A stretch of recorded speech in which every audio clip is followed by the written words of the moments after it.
Kita tunduk kepala dan kita berdoa. Pagi hari ini ya Tuhan, kami kembali datang di hadapan Tuhan.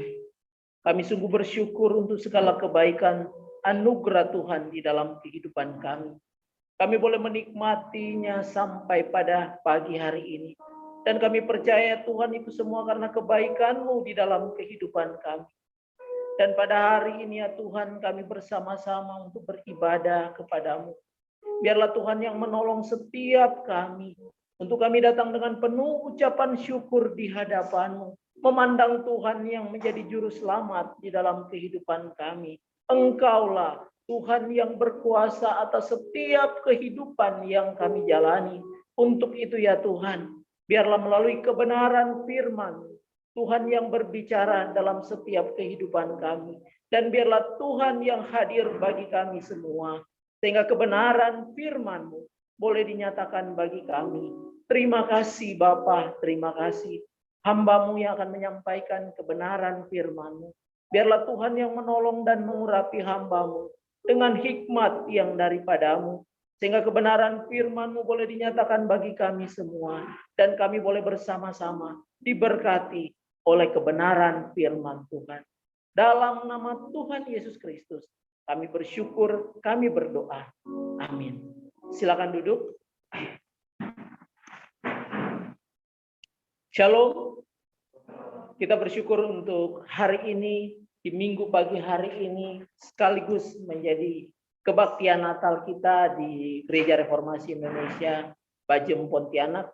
Dan biarlah kita mengingat bagaimana kebaikan Tuhan, pertolongan Tuhan yang kita boleh jalani sepanjang 1 tahun ini.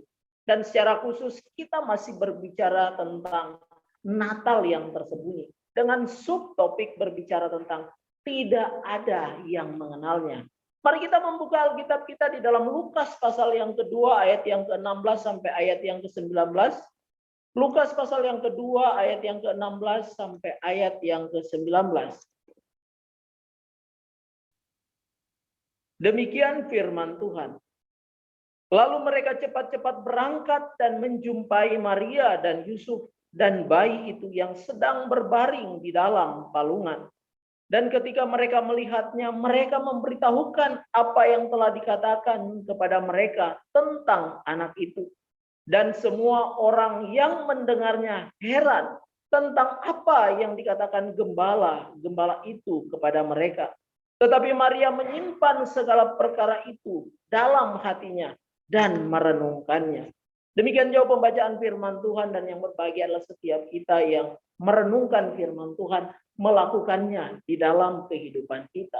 Ketika kita menjalani kehidupan sebagai orang percaya, dan ketika kita melihat kebenaran firman Tuhan yang kita barusan baca, maka kita melihat tidak ada satupun manusia yang mencari Tuhan di dalam kehidupannya. Semua manusia ketika hidup di dalam dosa, semua terpisah dengan Tuhan.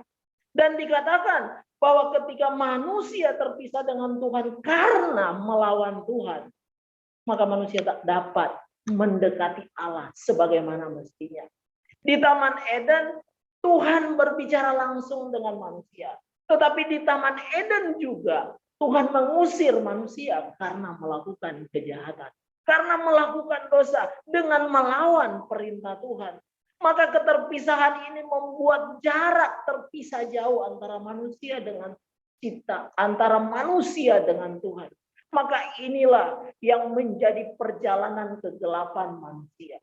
Maka dalam ketidakmampuan manusia memahami tentang Tuhan, ketidakmampuan manusia mengenal siapa Allah, maka dikatakan dalam firman Tuhan yang kita barusan baca tadi, bagaimana malaikat Gabriel menampakkan diri kepada siapa? Kepada gembala-gembala yang ada di padang. Kalau secara orang Yahudi, kalau gembala-gembala itu kan pekerjaan yang rendah. Orang yang biasa saja. Tetapi kita melihat justru di sana malaikat berbicara, menceritakan bahwa hari ini telah lahir bagimu juru selamat. Gembala-gembala tahu apa hari ini telah lahir juru selamat. Mereka tahu apa tentang kesukaan besar itu. Tetapi mereka hanya mendengar Dan ketika mereka mendengar, mereka mencari tahu apa sebenarnya yang sedang terjadi. Dan dikatakan oleh Alkitab yang kita bacakan tadi, ketika mereka mencari dan menemukan Kristus di atas palungan, ada yang menarik. Apa yang menarik di sana? Bukan masalah Kristus ada di atas palungan, tetapi mereka datang menceritakan apa yang malaikat sampaikan kepada mereka. Dan ketika mereka menyampaikan apa yang malaikat Tuhan ceritakan kepada mereka, dikatakan apa? Semua orang yang mendengarnya heran. Apa yang dikatakan para gembala? Mereka heran apa yang dikatakan gembala yang sesungguhnya. Mereka tidak pernah tahu, mereka tidak pernah mengenal, tetapi itu yang disampaikan. Dan ketika dikatakan bahwa semua orang heran dan tidak mengenalnya, maka dikatakan begini. Lalu kata malaikat itu kepada mereka, jangan takut, sebab sesungguhnya aku memberitakan kepadamu, inilah berita yang disampaikan kepada para gembala, yaitu kesukaan besar untuk seluruh bangsa. Kemudian yang kedua, hari ini telah lahir bagimu juru selamat, yaitu Kristus Tuhan di kota Daud. Dan inilah tanda bagimu. Bagian ketiga, kamu akan menjumpai seorang bayi yang dibungkus dengan lampin dan terbaring di dalam palungan. Maka ketika mereka mengetahui tentang apa yang disampaikan oleh gembala-gembala, semua menjadi heran. Mereka bilang, berita apa ini? Alkitab mencatat kesukaan besar. Bagi gembala mereka kesukaan besar, Kristus lahir sebagai juru selamat. Tetapi orang yang mendengar tak mampu memahami. Bahkan Maria, apa yang Maria sampaikan? Maria mengatakan demikian. Maria hanya menyimpan semua yang disampaikan oleh gembala. Dia menyimpannya dalam hati dan dia merenungkan. Mengapa Maria menyimpan dalam hati dan mengapa Maria merenungkannya? Sedangkan orang lain justru heran dengan apa yang disampaikan oleh gembala-gembala. Keheranan mereka membuat mereka tak pernah mengerti apa sebenarnya yang sedang diungkapkan oleh para gembala. Hal yang kedua yang kita bisa lihat, 1 Korintus pasal yang kedua ayat yang ke-8. Tidak ada dari penguasa dunia ini yang mengenalnya. Sebab kalau sekiranya mereka mengenalnya, mereka tidak menyalibkan Tuhan yang mulia. Siapa yang mengenalnya? Kalau bagi orang Yahudi, sebagai umat pilihan Allah dikatakan tidak mungkin ada penguasa tiba-tiba muncul.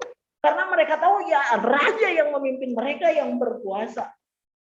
Tetapi imam-imam mereka tahu bahwa di kota Daud itu akan lahir. Di Nazaret itu, di Bethlehem itu akan lahir siapa? Anak Daud. Itu sudah disampaikan. Tetapi mereka sendiri nggak pernah tahu itu kapan terjadi. Tetapi dikatakan bahwa tidak mungkin Yesus itu Tuhan yang mulia hadir dalam kehidupan mereka. Karena apa? Mereka tidak pernah menantikan hal itu. Mereka cuma tahu. Bahkan ketika Herodes menanyakan hal itu, baru mereka memberitahu bahwa di Bethlehem itu pun karena orang Majus yang bertanya kepada Herodes. Maka menjadi sebuah kisah yang mengatakan penguasa-penguasa pun nggak ada yang tahu. Penguasa-penguasa pun nggak ada yang tahu. Mereka tahu bahwa Yesus itu manusia yang biasa. Apalagi bayi yang ada di dalam palungan itu adalah bayi biasa. Hanya seorang laki-laki biasa. Bahkan mereka mengatakan, mana mungkin ada raja yang menyelamatkan yang datang dari Nazaret. Nggak mungkin. Emang ada apa di sana? Tetapi itu yang terjadi. Ketidakmampuan manusia memahami siapa Tuhan yang sedang berkarya di dalam diri Kristus. Membuat manusia penuh dengan pertanyaan. Mana mungkin dia adalah juru selamat. Kemudian kita membaca. Dalam situasi seperti ini. Yohanes pasal yang pertama ayat yang 11. Memberikan penjelasan yang begitu luar biasa. Ia datang kepada milik kepunyaannya. Tetapi orang-orang kepunyaan itu tidak menerima dia. Perhatikan baik-baik. Kristus datang kepada miliknya. Tapi miliknya justru menolak dan tidak menerima dia. Kenapa? Apa alasan miliknya menolak dia? Karena mereka nggak melihat bahwa ini sebagai juru selamat. Mereka nggak melihat bahwa ini adalah bayi yang luar biasa yang akan menyelamatkan manusia. Mereka nggak melihat hal itu. Yesus itu adalah manusia biasa. Bahkan kalau kita membaca seterusnya kita menemukan mereka bilang apa? Lah, dia Yesus. Dia juru selamat. Saudara-saudaranya ada bersama-sama dengan kita kok. Orang dia anak dari Yusuf, tukang kayu. Mana mungkin dia adalah Mesias itu? Mana mungkin dialah yang menjadi juru selamat? Maka ketika Alkitab mengatakan Yesus lahir sebagai juru selamat, manusia tidak pernah tahu. Siapa yang? Nggak ada yang tahu. Kemudian dikatakan apa? Umat memahami bahwa Yesus itu adalah yang berkuasa, yang tidak pernah mereka bayangkan. Tetapi kok tampilnya seperti manusia yang terbatas. Bahkan tak berdaya. Lahir aja di tempat yang tidak pantas. Lahir tidak mendapatkan tempat yang lain. Maka siapa yang menghargai orang seperti itu? Kita zaman sekarang di TV sering kan mereka tinggal di kandang, satu keluarga tinggal di kandang. Bahkan ada salah satu polisi tinggal di kandang sehingga hanya wali kota yang memberikan sumbangan, membangun rumah dan memberikan kendaraan. Tetapi itu gambaran kita, ada yang datang menolong, tapi siapa yang menolong Kristus itu lahir? Enggak ada. Semua tidak mengenal dia. Orang dia bayi biasa. Tetapi itulah gambaran manusia yang berdosa. Tak pernah memahami yang mulia yang datang ke dalam bumi. Maka dari sini kita melihat. Umat memahami bahwa Mesias itu adalah yang berkuasa. Hebat dalam memimpin secara politik. Dan mampu menolong orang kapan saja. Tetapi dia sendiri tampak seperti itu. Maka ketika kita melihat.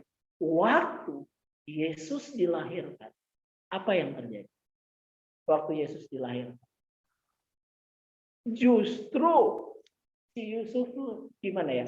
Yusuf ketika Yesus dilahirkan dibilang, kamu jangan balik dulu ya, kamu harus pergi ke Mesir. Coba kita pikirkan baik-baik.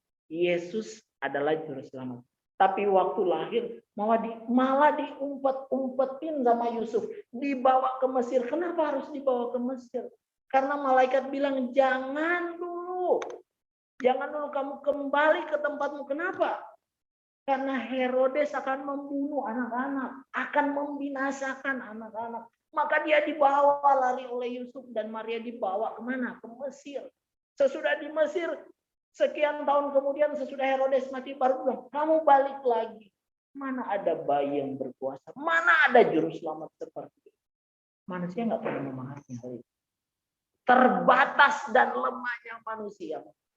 Tapi kita melihat proses Tuhan berkarya di dalam diri Kristus membuat manusia kebingungan untuk mengenal siapa.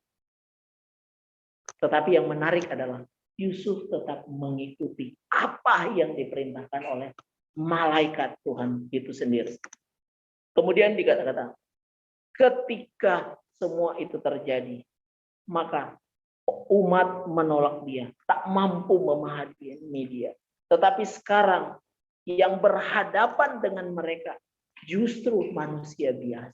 Tidak seperti yang mereka bayangkan. Maka waktu kita membaca di dalam Lukas 2 ayat 14 dikatakan apa? Kemuliaan bagi Allah di tempat yang maha tinggi dan damai sejahtera di bumi di antara manusia yang berkenan kepadanya. Sebelum kita masuk dalam bagian ini, maka kita melihat kapan pertama kali Injil itu disampaikan. Kapan pertama kali Kristus itu akan hadir?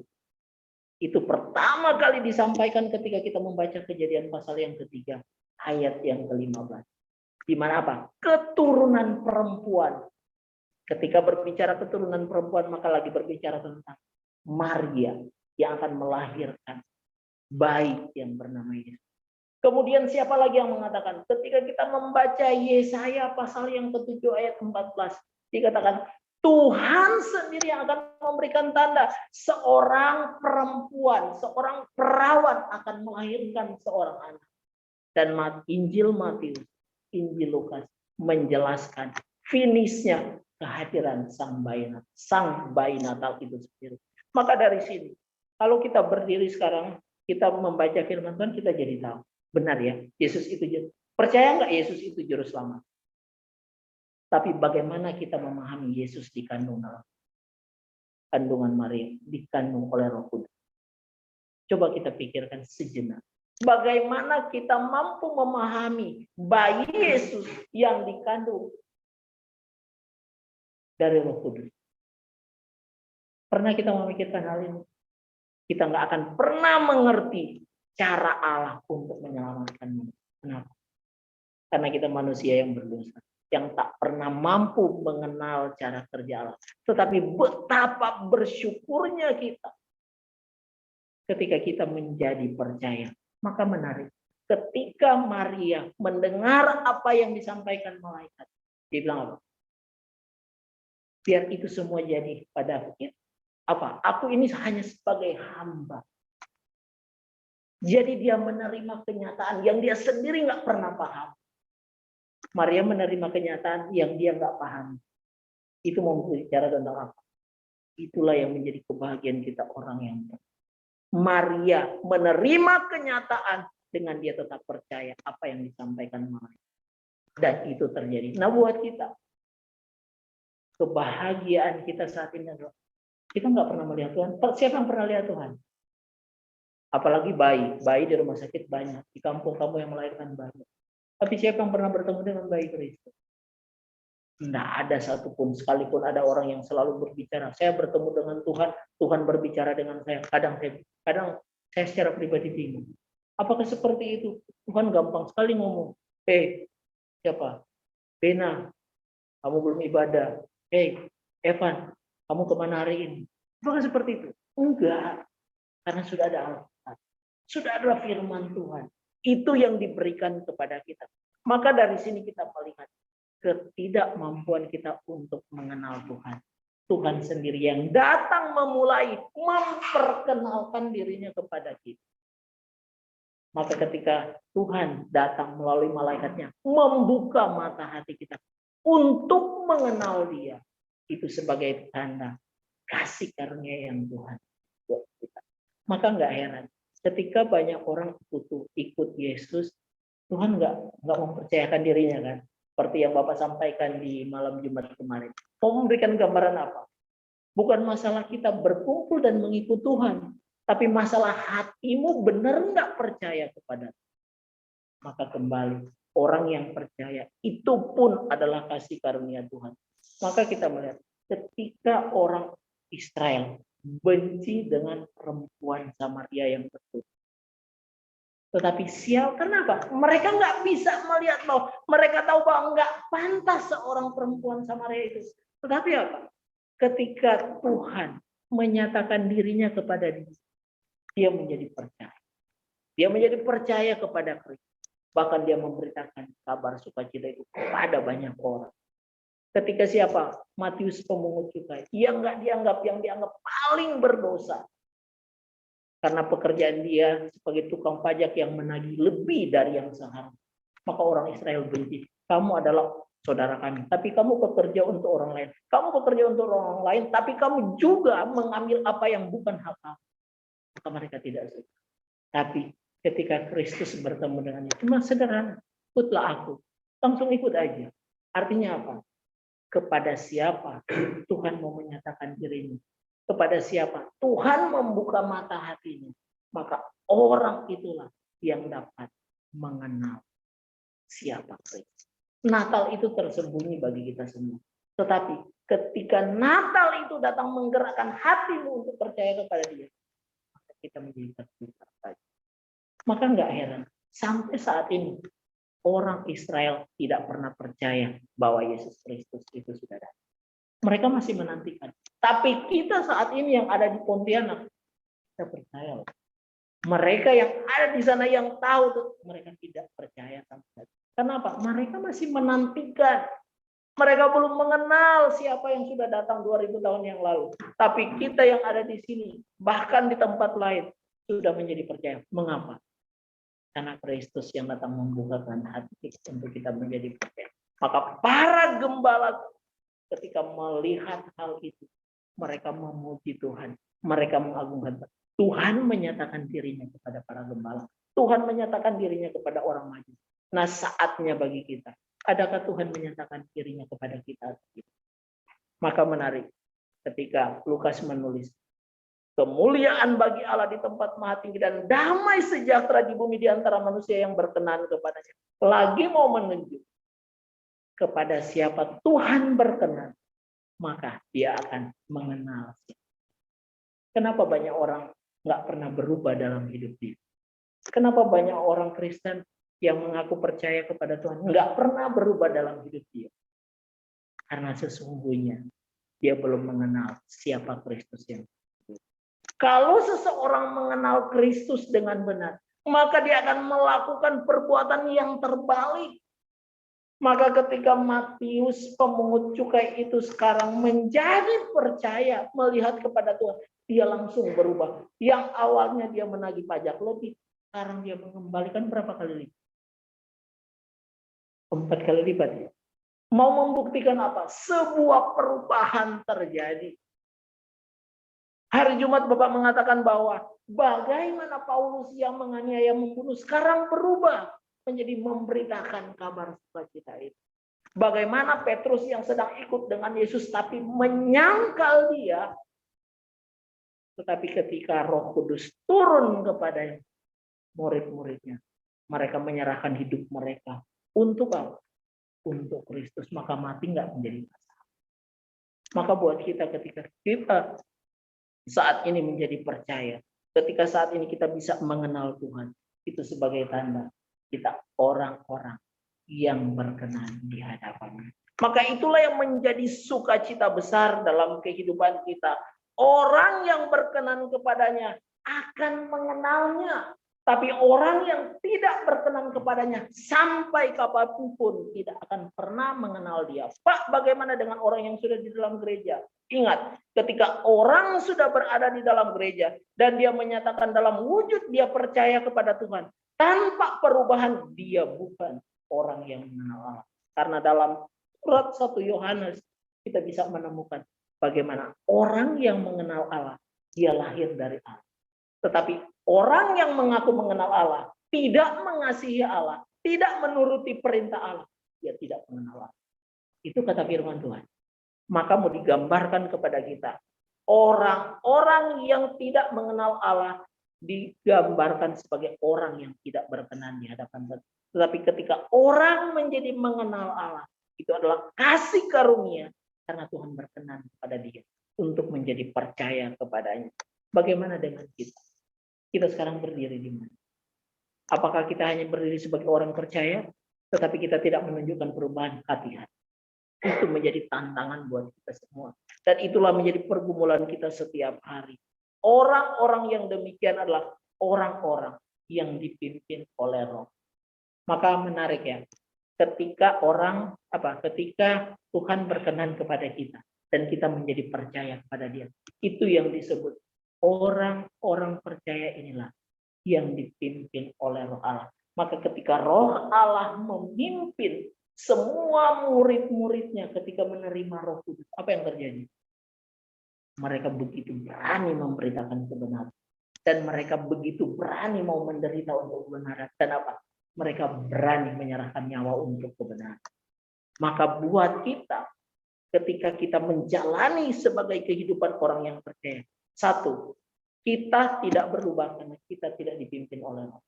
Pak, saya percaya pada Tuhan, kan Tuhan sudah ada. Yes, memang sudah. Tapi kalau kita nggak berubah, itu tandanya apa?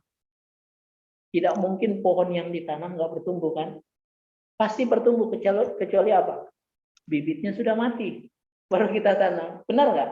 Ya kalau bibitnya udah mati, ya nggak percuma mau tanam, mau tumbuh berapa lama pun nggak akan jadi. Tapi ketika benih ilahi hadir, dia akan bertumbuh dengan baik. Dan kitalah benih-benih. Maka dari sini kita melihat, iya. Natal tersembunyi. Mau mengingatkan bahwa Natal itu bukan sembarang. Natal ada pada setiap hati yang berkenan di hadapan Tuhan. Apakah kita berkenan di hadapan Tuhan? Mari kita tanya sama diri kita. Biar kita sadar siapa kita di hadapan Tuhan. Dan biarlah hidup kita menunjukkan kita orang-orang yang dikenan Allah. Sehingga kita menjadi percaya kepada Yesus sebagai Tuhan dan Juru Selamat. Amin untuk kebenaran firman Tuhan. Mari kita tunduk kepala dan kita berdoa. Kembali kami datang di hadapan-Mu ya Tuhan. Bersyukur untuk kebenaran firman-Mu yang Tuhan terus ingatkan di dalam kehidupan kami. Tak mudah bagi kami untuk memahami, mengenal Engkau secara pribadi. Tetapi Roh Kudus-Mu yang terus menuntun kami, memampukan kami untuk memahami setiap kehendak dan ketetapan Tuhan. Mengenal Engkau secara pribadi, sehingga kami perlahan dan pasti bertumbuh di dalam pengenalan akan Tuhan. Bertumbuh dalam iman percaya kami kepadamu, yang diwujud nyatakan dalam setiap perbuatan kami setiap hari. Terima kasih ya Tuhan. Biarlah firman-Mu terus menerangi hati dan pikiran kami, mengubahkan kami, membawa kami kepada ketetapan Tuhan. Dan kami sungguh percaya tangan Tuhan senantiasa nyata menolong dan menyertai setiap kehidupan kami. Untuk itu ya Tuhan, inilah kami saat ini yang sedang menghadap Tuhan. Biarlah Tuhan yang menilai kami dari ketinggian-Mu, melihat setiap hidup dan hati kami. Dan biarlah Tuhan berkenan dalam setiap kehidupan kami. Terima kasih Bapa, terima kasih. Hamba-Mu berdoa di perayaan Natal kami pada tahun 2021 ini. Biarlah kami terus diubahkan oleh kebenaran firman, sehingga kami semakin serius menjalani kehidupan kami untuk memasuki tahun yang baru nanti. Dan biarlah kami boleh menjalani dalam kesetiaan kami dan ketaatan kami kepada-Mu. Hidup melakukan apa yang Tuhan inginkan. Terima kasih ya Bapak, terima kasih. Kami berdoa dalam setiap tugas tanggung jawab kami, dalam setiap apa yang menjadi beban kami. Tuhan, Engkau menolong kami. Sebagai mahasiswa-mahasiswi Tuhan yang memberkati kami. Biarlah Tuhan yang menolong kami dalam menyelesaikan setiap apa yang harus kami selesaikan. Dan Tuhan menolong dan memberkati kami dalam setiap kehidupan kami. Di tengah-tengah pendidikan kami, di tengah-tengah keluarga kami, di tengah-tengah masyarakat. Bahkan dalam kehidupan kami sehari-hari. Biar kami terus berubah sesuai dengan kehendak Tuhan. Bagi kami yang bekerja, Tuhan memimpin dan memberkati. Sehingga kami boleh bekerja, menunjukkan sebagai pribadi yang percaya kepada Tuhan, menjadi contoh yang baik bagi banyak orang. Terima kasih ya Bapak. Kami juga berdoa untuk gereja-gereja-Mu yang sedang beribadah, bahkan mungkin yang sedang merayakan Natal. Tuhan, Engkau menolong. Biarlah setiap hati boleh memandang kepada Tuhan yang menjadi juru selamat pribadinya dengan hati yang taat kepada-Mu ya Tuhan. Terima kasih, kami berdoa untuk bangsa dan negara kami. Tuhan, Engkau yang menolong akan kehidupan bangsa dan negara kami. Hari demi hari, kami terus dipertontonkan dengan kejahatan demi kejahatan. Hari demi hari, kami terus melihat perbuatan-perbuatan yang tidak benar dipertontonkan bagi kami. Untuk itu ya Tuhan, tolonglah kami. Biarlah kami tidak hanyut terbawa arus kehidupan yang jahat, tetapi kami berjalan sesuai dengan pimpinan Tuhan sendiri. Terima kasih Bapak. Kami menyerahkan hidup kami di dalam nama Tuhan Yesus Kristus. Kami bersyukur, kami berdoa. Haleluya. Amin.